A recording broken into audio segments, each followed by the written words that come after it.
முஸ்லிம் சமுதாயத்திற்கு சலாம் அலைக்கும் சகோதரர். அலைக்கும் சலாம்.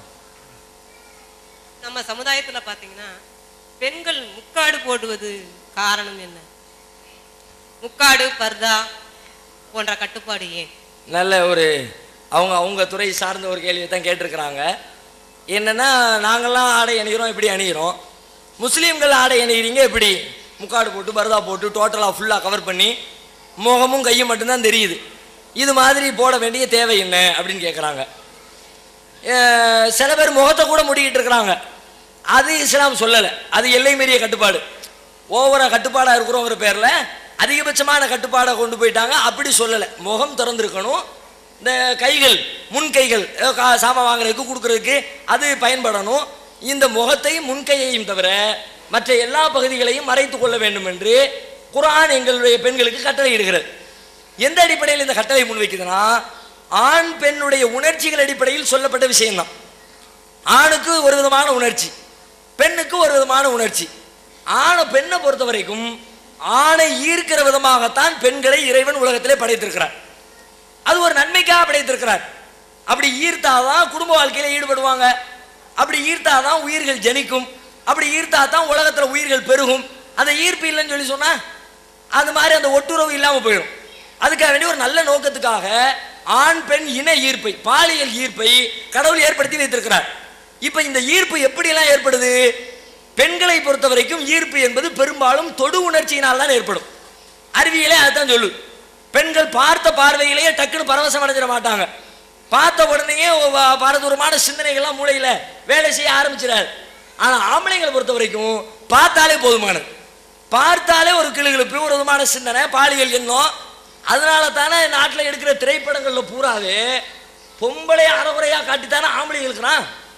எந்த படத்திலேயாவது இதில் அரடவசரோடு கமலஹாசன் நடிக்கிறார், அனைவரும் காரவாரீர் பெண்களேன்னு போட்டுக்கிறாங்களா? 2 பீஸோடு சில்க் ஸ்மிதா நடிக்கிறாள், ஆம்பளை புற போய் உட்காந்துக்கலாம். அப்போ பெண்களுடைய ஆடை குறைவு என்பது ஆண்களை ஈர்க்கிறது. இப்போ ஆண்கள் இப்படி ஈர்க்கும் பொழுது சராசரியா இப்படியே ஈர்த்து போய்கிட்டே இருக்குன்னு வச்சுக்குவோம். ஒரு நாள் இல்லை ஒரு நாள் அவனுடைய உணர்ச்சிகள் தூண்டப்பட்டு அவன் தவறு செய்ய வேண்டும் என்ற எண்ணத்திற்கு ஆளாகிறான். அவனை இயற்கையில் நல்லவனாக இருந்தாலும் தப்பு செய்யக்கூடாதுன்னு நினைச்சாலும் அவன் அது மாதிரியான கோலத்தை திரும்ப திரும்ப குறிப்பிட்ட காட்சி இடங்களை எல்லாம் ஃபோக்கஸ் பண்ணி காட்டுற மாதிரி எல்லாம் ஆடை அணிஞ்சா அதை தினம் தினம் பார்த்து கொண்டிருக்கிற ஆணுக்கு என்ன ஏற்படும்? தவறு செய்யணும்னு தோணாதா? ஆண்கள் நெஞ்சில கை வச்சு கேட்டால் எல்லாத்துக்கும் தெரியத்தான் செய்யுது. நீங்க ரோட்ல ஓரத்தில் நின்றுக்குங்க, பெண்கள் போய்கிட்டே இருக்கட்டும், நீங்க அந்த பொம்பளைங்களை பார்க்க கூடாது, மற்ற சுத்தி இருக்கிற ஆம்பளைங்களை பாருங்க. உங்க கண்களை கொண்டு பார்த்தா தெரியும். சாதாரணமா உங்களுடைய அறிவு சொல்லும், கண்கள் எல்லாம் மேயும். எங்கெல்லாம் கேப் இருக்குதோ அங்கெல்லாம் சுத்தும். இடது பக்கம் சேலை ஓரம் ஒதுங்கி இருக்குதா, லேசா காத்தடிக்குதா, அந்த பக்கம் அவங்களுடைய பார்வை திரும்பு. நம்ம முழுசா கவர் பண்ணி போற ஒண்ணுமே இல்லை, எடுத்து போட்டு பார்க்க, மேல இருந்து கீழே வரைக்கும் அதுவும் டைட்டா போட்டாலாவது பார்க்கலாம். இஸ்லாம் போட சொல்லக்கூடிய பர்தா வந்து டைட்டாவும் போடக்கூடாது, நல்ல லூசா இருக்கணும், ஃபுல்லா கவர் பண்ணி இருக்கணும். அப்ப பார்வைகள் தேவையில்லாம பெண்கள் பால் திரும்பாமல் ஆண் ஒரு ஒழுக்கத்தோடு வாழணும்னா அதுக்கு பெண்களுடைய ஆடையும் ஒரு அவசியமானதா இருக்கிறது.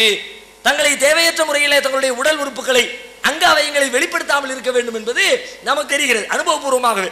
சமீபத்தில் நம்ம நாட்டில் தலைநகர் சென்னையில் வெளிநாட்டு வாழ் பெண்களுக்கு இடையிலே நடத்தப்பட்ட ஒரு ஆய்வு பத்திரிகைகளை வந்துச்சு, ஆங்கில பத்திரிகைகளை வந்துச்சு. அவங்க பத்திரிகையில கேட்குறாங்க, கேள்வியில சொல்றாங்க, நாங்க இந்த நாட்டில் எங்களுடைய நாட்டு கலாச்சாரப்படி ஆடை அணிஞ்சதுல நிறையவே இடிமன்னர்களை சந்திச்சிட்டோம், ரொம்பவே பாதிக்க, பஸ்ல போக முடியல, வந்து உரசிக்கிட்டு இருக்கிறாங்க. நெதர்லாந்தை சார்ந்த ஒரு பெண்மணி, அந்த பெண்மணியுடைய போட்டோவோடையே போட்டிருந்தாங்க. நெதர்லாந்தை சார்ந்த ஒரு கிறிஸ்தவ பெண். அந்த பெண்ணு, அந்த பொம்பளை முழுசா கவர் பண்ணி பர்தா போட்டுட்டு போய்கிட்டு இருக்குது. என்னம்மா கிறிஸ்தவ பெண் முஸ்லீம் ஆயிட்டு? இல்ல இல்ல, இது எனக்கு பாதுகாப்பா இருக்குது, உரசுறவங்களுடைய பார்வையை தடுக்குது, தேவையில்லாம திட்டம் போட்டு உரசுறோம், அது வேற விஷயம். இயற்கையில நல்லவனா இருக்கிறவங்க கெட்டு போறான்ல, இது பெண்களுடைய ஆடையினால் கெட்டு போவது. அந்த காரியத்தை விட்டு இது என்னை காப்பாத்துது என்று வெளிநாட்டு வாழ் பெண்கள் மத்தியிலே நடைபெற்ற ஒரு ஆய்வு முடிவு தலைநகர் சென்னையிலே சமீபத்தில் வெளியிடப்பட்டது. அப்ப பெண்களுடைய ஆடை ஆண்களை ஈர்த்து பாலியல் தவறு செய்ய தூண்டுகிறது. அதனால தான் பாருங்க, மரியாதை நிறைந்த சபைகள்ல மரியாதைக்குரியவர்களாக கருதப்படுபவர்கள் எல்லாமே முழுசா கவர் பண்ற வேலையை பார்த்துக்கிட்டே இருப்பாங்க. இப்ப நம்ம நாட்டு முதலமைச்சர் எடுத்துக்கங்களேன், நம்ம நாட்டில் ஆரம்பத்தில் அந்த அம்மா போடாத ஆட்டமா அப்படியெல்லாம் ஆட்டம் போட்டாங்க. ஒரு பொறுப்பான பதவிக்கு வந்த பிறகு இப்ப எப்படி இருக்கிறான்? மேல இருந்து கீழே வரை அவங்களும் பரதான போட்டுருக்காங்க. தலையில வேற கொண்டை போட்டு ஒரு துணியை வச்சு மறைச்சிக்கிறாங்களா, தலையும் கிட்டத்தட்ட பரதாலாம், உடம்புலையும் கழுத்துல இருந்து கீழே கால் வரைக்கும் டோட்டலா மறைச்சிருக்கிறாங்க. பருதான கருப்பு இந்த இந்த இந்த டிசைன்ல இருக்கிற பேர் பருதான் இல்ல, சில பேர் அதை கூட தப்பா நினைச்சுக்குவாங்க. இந்த கருப்பு கலர் வடிவத்துல இந்த மாதிரியான ஸ்டைல் அப்படின்னு இல்ல. இப்ப நான் போட்டிருக்கிறேன்ல, தலையில ஒரு தொப்பி தூக்கி போட்டா நான் பருதா போட்டிருக்கேன்னு அர்த்தம். தலையில தொப்பி போட்டேன், கை வரைக்கும் மறைச்சிருக்கிறேன், கீழே கால் பேண்ட் ஃபுல்லா மறைச்சிருக்கிறேன், கழுத்து வரைக்கும் மறைச்சிருக்கிறேன், முடிஞ்சு போச்சு பருதா. மன்மோகன் சிங்கே பருதால தானே இருக்கிறாரு, எங்களை விட சூப்பர் பருதா அவர் தான். ஏன்னா ஃபுல்லா தலப்பா கட்டி ஒரு முடி கூட தெரிய மாட்டேங்குது. எங்க பொம்பளைங்களுக்காக அங்கங்க துணி இழுக்கும் போது வேலைகளை பின்னாடி வந்துரு. அவர் போட்டு வச்சிருக்கிற பக்கா தலப்பாவில் முஸ்லீம்களுக்கு எடுத்துக்காட்டான பருதாவுக்கு ஒரு உதாரணம் சொல்றதாருன்னா நம்ம நாட்டு பிரதமரை சொல்லிவிடலாம். அப்ப அந்த அளவுக்கு பருதா வந்து ஏன்னா இது மாதிரி பெண்கள் முதலமைச்சர் இது மாதிரி செய்யறாங்க. கிறிஸ்தவ கன்னியாசிரியர்கள் எடுத்துக்கோங்க, சாதாரண பெண்களுக்கு ஒரு ட்ரெஸ், கன்னியாசிரியர்களுக்கு என்ன பண்றாங்க, அவங்களுக்கு ஃபுல் கவர் பண்ணிடுறாங்கல்ல, தலையும் கவர் பண்ணிடுறாங்க, கீழே கால் வரைக்கும் முழுசா கவர் பண்ணிடுறாங்க. அதே மாதிரி ராஜஸ்தான் பக்கம்லாம் போனீங்கன்னா அது அங்க உள்ள பெண்கள் அப்படித்தான் முக்காடு போட்டு முழுசா உடம்ப மறைச்சிக்கிறாங்க. அப்ப உடலை மறைத்தல்ங்கிறது பல்வேறு சமூகத்தில் கலாச்சாரத்தில் இருக்கிறது. ஆண்கள் தேவையில்லாம சிந்தனை வசப்பட்டுறக்கூடாது. அதனால தான் பல கோவில் நிர்வாகங்களே இந்த முடிவு எடுத்திருக்கு. இது ஏதோ முஸ்லீம் மட்டும் எடுத்த முடிவு நீங்க நினைக்க கூடாது. நீங்க திருப்பதி தேவஸ்தான போர்டில் ஒரு 6 மாதத்திற்கு முன்பு போடப்பட்ட ஒரு விதி, அதுக்கு முந்தி இருந்துச்சா என்னன்னு தெரியல, 6 மாதத்திற்கு முன்பு கேள்விப்பட்டேன். என்ன விதினா, அரைகுறை ஆடையோடு வருகிற பெண்களுக்கு திருப்பதி கோவிலுக்குள் பிரவேசிப்பதற்கு அனுமதி கிடையாது. சட்டமே போட்டு வச்சிருக்கிறாங்க. திருச்சியில ஒரு கோவில் இருக்கிறது, ஐயப்ப சாமி கோவில் சொல்லிட்டு, திருச்சியில பேருந்து நிலையத்திலிருந்து கொஞ்சம் தூரம் போஸ்ட் ஆபீஸ் பக்கத்துல, மெயின் போஸ்ட் ஆபீஸ் பக்கத்துல ஒரு முக்கியமான ரொம்ப மக்கள் பிரபலமான ஒரு கோவில் ஒன்று இருக்கிறது. அங்க போனீங்கன்னா அங்க ரெடிமேட் ட்ரெஸ் தொங்கிக்கிட்டே இருக்கும். ஜவுளி கடை மாதிரி ஒரு ஏரியாவில் துணியை வச்சிருப்பாங்க. என்னப்பா துணியை, நானே உள்ள போய் பார்த்துருக்கிறேன். என்ன இதுக்கு எதுக்கு இந்த துணியெல்லாம் வச்சிருக்கீங்க, ஸ்கார்ஃபு அது மாதிரி துணி பெண்கள் அணியக்கூடிய ஆடைகள்லாம் வச்சிருப்பாங்க. யாராவது அறகுறையா வந்தா அங்கங்க திறந்து போட்டு வந்தா, அம்மா இதை போட்டுட்டு உள்ள போமா அப்படின்னு கொடுப்பதற்காக திருச்சி ஐயப்ப சாமி கோவில்ல அங்க ஒரு ஏற்பாடு செஞ்சிருக்கிறாங்க. இப்ப எதனால இதை செஞ்சிருக்கிறாங்கன்னா அனுபவபூர்வமா வளர்றாங்க. ஆன்மீகத்தில் இருக்கணும், கோவிலில் கடவுளை வழிபட வர்ற நேரத்தில் பெண்கள் அறகுறையான ஆடையோடு வந்தாங்கன்னா சிந்தனை மாறி போயிடும்.